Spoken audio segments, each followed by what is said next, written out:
राधे राधे दोस्तों, आज की इस वीडियो में हम निर्जला एकादशी की व्रत कथा का श्रवण करेंगे।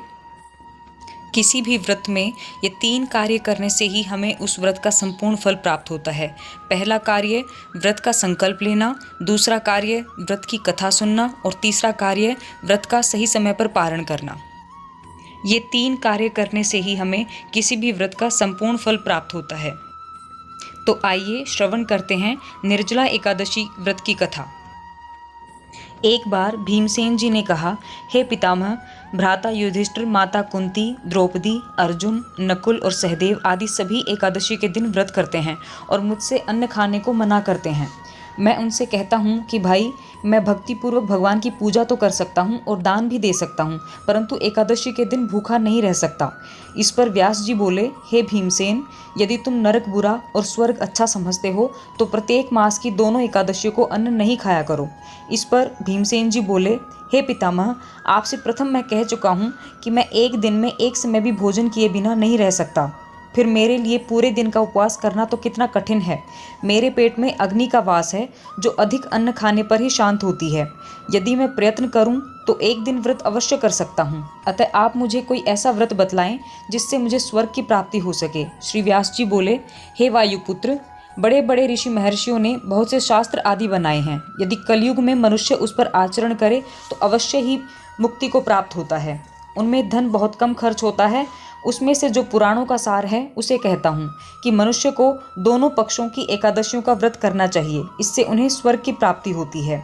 श्री व्यास जी बोले, हे भीमसेन, वृष और मिथुन संक्रांति के सूर्य से ज्येष्ठ मास की शुक्ल पक्ष की एकादशी जो होती है उसका निर्जल व्रत करना चाहिए। इस एकादशी के व्रत में स्नान और आचमन में जल वर्जित नहीं है, लेकिन आचमन में 6 मासे से अधिक जल नहीं लेना चाहिए। इस आचमन से शरीर की शुद्धि हो जाती है। इस आचमन में 6 मासे से अधिक जल मद्यपान के समान है। इस दिन भोजन नहीं करना चाहिए क्योंकि सूर्योदय में भोजन करने से व्रत नष्ट हो जाता है। यदि सूर्योदय से सूर्यास्त तक मनुष्य जल पान न करे तो उसे 24 एकादशी के फल की प्राप्ति होती है। द्वादशी के दिन सूर्योदय से पहले ही उठना चाहिए। इसके पश्चात भूखे ब्राह्मण को भोजन कराना चाहिए, फिर स्वयं भोजन करना चाहिए। इसका फल 1 वर्ष की संपूर्ण एकादशियों के फल के बराबर है। हे भीमसेन, स्वयं भगवान ने मुझसे कहा था कि इस एकादशी का पुण्य समस्त तीर्थों के बराबर है। एक दिन निर्जल रहने से मनुष्य पापों से मुक्त हो जाता है। जो मनुष्य निर्जला एकादशी का व्रत करते हैं उनको मृत्यु के समय भयानक यमदूत नहीं दिखते हैं। उस समय भगवान विष्णु के दूत स्वर्ग से आते हैं और उसको पुष्पक विमान में बिठाकर स्वर्ग को ले जाते हैं। अतः संसार में सबसे उच्च निर्जला एकादशी का व्रत है। अतः यत्न पूर्वक इस एकादशी का निर्जल व्रत करना चाहिए। उस दिन ओम नमो भगवते वासुदेवाय मंत्र का उच्चारण करना चाहिए। व्यास जी के ऐसे वचन सुनकर भीमसेन जी ने निर्जला व्रत किया। इस एकादशी को इसीलिए भीमसेनी या पांडव एकादशी भी कहते हैं। निर्जल व्रत करने से पहले भगवान की पूजा करनी चाहिए और उनसे विनय करनी चाहिए कि हे भगवान, आज मैं निर्जला व्रत करता हूँ, इसके दूसरे दिन भोजन करूँगा, उससे मेरे सब पाप समाप्त हो जाएं। उस दिन एक बड़े वस्त्र से ढककर स्वर्ण दान करना चाहिए। जो आदमी इस व्रत के प्रहर में स्नान तप आदि करते हैं उनको करोड़ फल स्वर्ण दान का फल मिलता है। जो आदमी इस दिन यज्ञ होम आदि करते हैं उसका फल वर्णन भी नहीं हो सकता। इस निर्जला एकादशी के व्रत के करने से मनुष्य विष्णु लोक को जाता है। जो आदमी इस दिन अन्न खाते हैं उन्हें चांडाल समझना चाहिए, वह अंत में नरक में जाते हैं। ब्रह्म हत्यारे, मद्यपान करने वाले, चोरी करने वाले, गुरु निंदा करने वाले, द्वेष करने वाले, असत्य बोलने वाले इस व्रत को करने से स्वर्ग को जाते हैं। हे कुंती पुत्र, जो पुरुष या स्त्री इस व्रत को श्रद्धापूर्वक करते हैं उनके कुछ कर्तव्य हैं।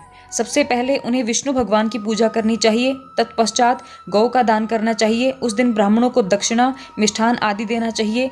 निर्जला एकादशी के दिन वस्त्र, छत्र, वाहन आदि का दान करना चाहिए। जो मनुष्य इस कथा को प्रेम से सुनते व पढ़ते हैं उनको स्वर्ग की प्राप्ति होती है। निर्जला एकादशी की व्रत कथा यहीं समाप्त होती है। हरे कृष्णा, राधे राधे।